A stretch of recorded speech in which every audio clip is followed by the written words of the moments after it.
சரவண பவ. வேல் இருக்க வினை இல்லை, மயில் இருக்க பயமும் இல்லை. நீ வாழ பிறந்திருக்கின்றாய்.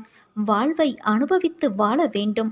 அதற்கு தடையாக உள்ள கஷ்டங்களையும் பிரச்சனைகளையும் வேறு விதமான சூழல்களையும் நீக்கி எல்லாவற்றிலும் சம்பூரணமாக வாழ வேண்டும் என்பதே உன் தந்தையான என்னுடைய விருப்பம். என் விருப்பம் உங்கள் வாழ்க்கையில் நடைமுறைக்கு வர வேண்டும் என்றால் நான் உங்கள் மனதில் இருக்க வேண்டும்.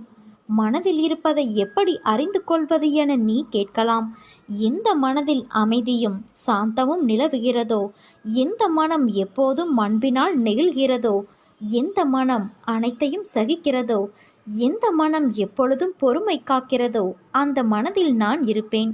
சில நேரங்களில் கஷ்டம் கலங்க செய்யும், வேதனை திகைக்க வைக்கும், பிரச்சனைகள் மூழ்கடிப்பது போல தெரியும். ஆனால் திகைக்கக்கூடாது. எதையும் முன்ஜென்மத்து வினையென எடுத்துக்கொண்டு இனி வரும் நாட்களில் நன்றாக இருப்பதற்காக இந்த நிலையை நான் தருகிறேன் என ஏற்றுக்கொள்ள வேண்டும். என் தந்தை எனக்கு எதையும் செய்யவில்லை என கதறி அழுத நாட்கள் உண்டு. அழுத நாட்கள் முடிந்து போகும் குழந்தையே. ஆனந்தமான காலம் உனக்காக காத்திருக்கிறது. மரம் இலைகளை உதிர்க்க ஆரம்பித்து மொட்டையாகி நின்றால் மரம் பட்டுவிட்டது என நாம் பதறுவது இல்லை. இது இலையுதிர் காலம், இனி வசந்த காலம் வரும் என்பதை நினைத்து நாம் காத்திருப்போம் அல்லவா? இந்த துன்ப நாட்கள் முடிவுக்கு வந்து உனக்கு இன்பம் சேரப்போகிறது. அன்றைக்கு நீ தகுதியாக இருப்பதற்காக இந்த கஷ்டம் என்ற பயிற்சி அளிக்கப்படுகிறது. உன் தந்தையான நான் எப்படி முழுமையானவரோ அப்படியே நீங்கள் அனைவரும் முழுமையான தன்மை உடையவர்கள். என் தங்கமே, உனக்காக நான் வகுத்த வழியில்தான் நீ பயணிக்கின்றாய். பயமின்றி முன்னேறு. வரும் தடைகள் எல்லாம் உன் நலனுக்காகத்தான் வருகிறது.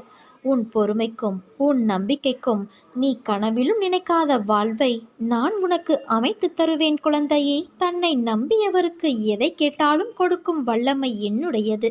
எதிலும் நம்பிக்கையோடும் பொறுமையோடும் காத்திரு. உன் கோரிக்கை நிறைவேறும். அத்தோடு மற்றவருக்கு துரோகம் மட்டும் செய்யாதே குழந்தையே. மற்றவருக்கு உன்னால் முயன்ற உதவியை செய். உனக்கு எதை எப்பொழுது கொடுக்க வேண்டும் என்று எனக்கு தெரியும். உரிய நேரத்தில் உரியவற்றை நாம் கொடுத்து உதவுவேன்.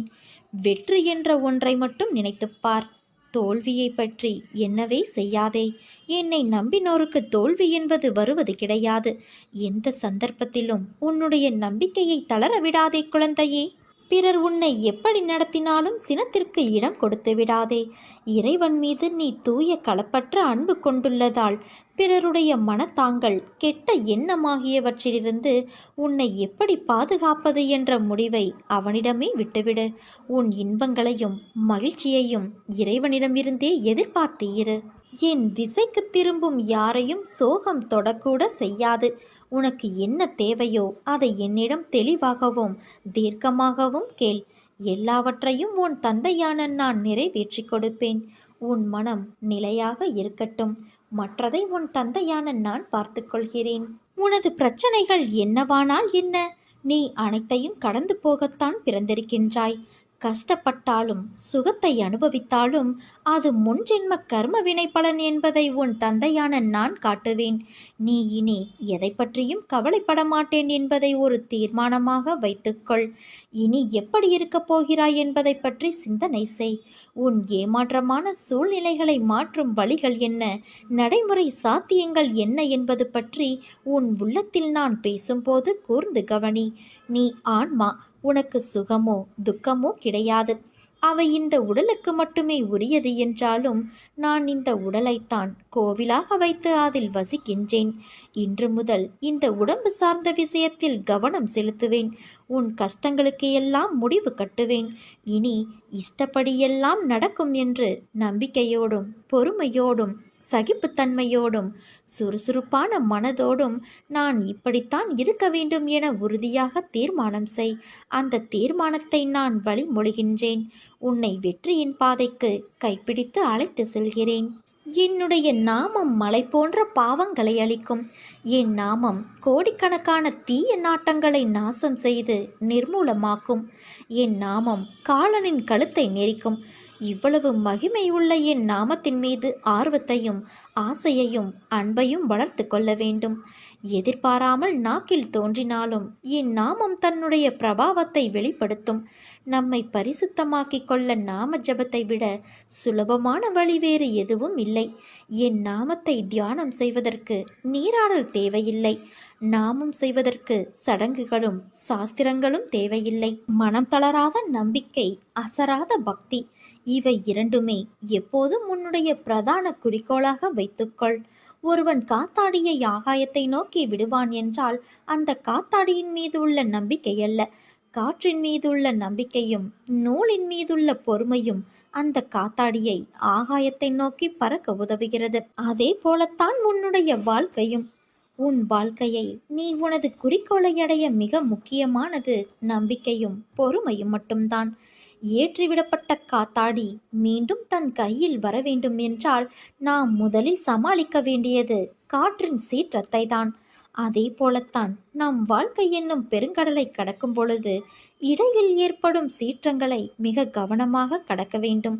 அப்படி மிக கவனமாக எவன் ஒருவன் கடந்து செல்கிறான் என்றால் அந்த ஏற்றிவிடப்பட்ட காத்தாடி ஆகாயத்தை தொட்டு மீண்டும் அவனுடைய பிரதான இலக்கை அடைந்து அவன் கையில் வந்து சேரும். இதே போலத்தான் உன் வாழ்க்கையில் ஒவ்வொரு முயற்சியிலும் உன் குறிக்கோளை நோக்கி மட்டுமே இருக்க வேண்டும். இப்படிப்பட்ட குறிக்கோளை நோக்கி எந்த ஒரு பக்தன் என்னை முழுமையாக நம்பி புத்தியையும் மனதையும் எனக்காக செலுத்தி வருகிறான் என்றால் அவன் நினைத்ததை நான் நடத்தி தருவேன். அவனுடைய லட்சியத்துக்காக நான் 7 கடலையும் தாண்டி வந்து உதவி புரிவேன். எந்த சூழ்நிலையிலும் மனதைரியத்தை இழக்கக்கூடாது. என் மீது நம்பிக்கை வை. உன் வெற்றியை நான் அமைத்து தருவது உறுதி. என் வார்த்தைகள் மீதும் நம்பிக்கை வை என் குழந்தையே. நம்பிக்கையும் பொறுமையும் தான் பக்தி என்ற தேரை இயக்குகின்ற 2 சக்கரங்களாக இருக்கிறது. அதே போல சுகங்களும் துக்கங்களும் வாழ்க்கை என்ற வண்டியை ஓட்டுகின்ற 2 சக்கரங்களாக இருக்கிறது. நான் வகுத்து வைத்த சில நியாயங்களுக்கு தகுந்தது மாதிரி மனிதன் துக்கத்தை மட்டுமே அனுபவிப்பது இல்லை. கஷ்டங்களையெல்லாம் நான் சுகமாக மாற்றிவிடுகிறேன். வாழ்க்கையில் சில நேரங்களில் துக்கத்தில் மூழ்க வேண்டியதாகிறது. நீ செய்கின்ற கர்ம வினைதான் உன் வாழ்க்கையில் சந்திக்கின்ற எல்லா விதமான சுகங்களுக்கும் துக்கங்களுக்கும் காரணமாக அமைகின்றது. கர்ம வினை எதுவோ அது இங்கு பலனாக மாறுகிறது. பிரச்சனைகள் மனதை அழுத்தும் நேரத்தில் தடுமாற்றமே இல்லாமல் என் நாமத்தை சொல்லி ஆராதிப்பவர்களே என்னுடைய பக்தர்கள். அவர்களுக்கு என் ஆசிர்வாதங்களையும் கருணையையும் பொழிந்து அவர்களை நான் எப்படியும் காப்பாற்றி விடுவேன். என் அனுமதி இல்லாமல் உன்னை துன்புறுத்தி பார்க்க ஆசைப்படுபவன் என்னை துன்புறுத்தி பார்ப்பதற்கு சமம். நான் உன்னோடு இருக்கையில் எதற்கும் கடுகளவு கூட ஒரு நாளும் கலங்காதே. பொறுமையாக இரு, நான் இருக்கிறேன். என்னை நம்பி என்னிடத்தில் ஐக்கியமாகிவிடு. உனக்கு வேண்டியதை செய்ய உன் தந்தை நான் காத்திருக்கிறேன் என் குழந்தையே. கடந்த காலத்தை கலக்கமில்லாமல் உணர்ந்து கொள். நிகழ்காலத்தை ஊக்கத்தோடு அணுகு. வரும் காலத்தை தைரியமோடு எதிர்கொள். கிடைக்காததையும் தவறவிட்டதையும் நினைத்து மனம் தளராதே. உனக்கு கிடைத்த வரங்களை உன் எண்ணத்தில் கொள். கடவுளை நம்பு. உன் தந்தையான என்னை நம்பு. நான் நல்லவர்களை என்றும் கைவிட மாட்டேன். உன் மனதிற்கு நிம்மதியை தரும் மாற்றங்கள் தான் உன் வாழ்வில் இப்போது நடக்கின்றன. விரைவில் உன் மனம் எதிர்பார்த்த அந்த நிம்மதியான வாழ்வை நீ வாழப்போகிறாய். இல்லத்தில் உள்ள பிரச்சனைகள் எல்லாம் முடிவுக்கு வரும். உன் உள்ளத்தில் அடுத்து என்ன செய்ய வேண்டும் என்ற தெளிவான சிந்தனை பிறக்கும். நல்லதே நடக்கப் போகிறது என் குழந்தையே. வாழ்வில் எனக்கென்று ஆறுதல் கூறக்கூட யாரும் இல்லை. நான் முன்னேற்றம் அடையும் வகையில் எந்த ஒரு சூழ்நிலையும் அமையவில்லையே என்று வருத்தம் கொள்ளாதே. சூழ்நிலையும் முன்னேற்றமும் தானாக அமையாது. நீதான் அதை ஏற்படுத்தி கொள்ள வேண்டும். உன்னை பற்றி கவலைப்பட நான் இருக்கிறேன். சிறு சிறு குறைகள் தோல்விகளுக்கு எல்லாம் மனமுடைந்து போகிற அளவுக்கு நீ இருக்கிறாய். இந்த தன்மையை நீ மாற்றிக்கொண்டே ஆக வேண்டும். யாராயினும் என்ன, உன் மனதை ரணப்படுத்தினால் நீ அதை கண்டு கொள்ளாதே. அவர்கள் சொன்னால் அது உண்மையாகாது. ஆதலால் நீ அதை கண்டு கொள்ளாதே. உனக்கு பக்கபலமாக நான் இருப்பேன். வரும் காலம் எல்லாம் ஏற்றமான காலமாய் அமையும். நீ நினைத்தது போன்ற வாழ்க்கை உன்னை நோக்கி வந்து கொண்டிருக்கிறது. நம்பிக்கையும் பொறுமையையும் கடைபிடித்து உன் சூழ்நிலைகளுக்கான தேவைகள் எல்லாம் சரியான நேரத்தில் உன்னை தேடி வரும். நீ எடுக்கும் எல்லா முயற்சிகளிலும் உனக்கு வெற்றி நிச்சயம். உன் வாழ்க்கையில் ஏன் இவ்வளவு குழப்பம்? உன் பாதையை நீ தீர்மானிக்கவில்லை. பயணிக்க இருக்கும் ஓர் உயிருள்ள பொம்மைதான் நீ. உன்னை ஆட்டிவிக்கும் மெய்ப்பொருள் நானே.